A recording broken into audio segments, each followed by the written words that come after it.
हो. वाढत्या तापमानाला आळा घालण्यासाठी आम्ही जो छोटासा प्रयत्न केला आहे, असा प्रयत्न आपणही करावा ही सर्वांना आमच्याकडून नम्र विनंती. बरं, आता हे केले छान केलं, तुरंत चांगली एकदम उत्तम झालं.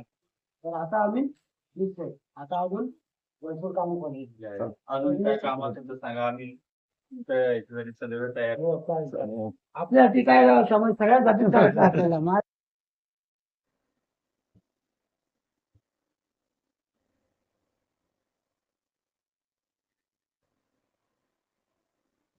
रामकृष्ण हरी विचारणे. रामकृष्ण हरी. मी आता या ठिकाणी माती घेतलेली आहे. ही माती आपण आपली या ठिकाणी टाकतोय का त्याच्यावरती. त्याच्यानंतर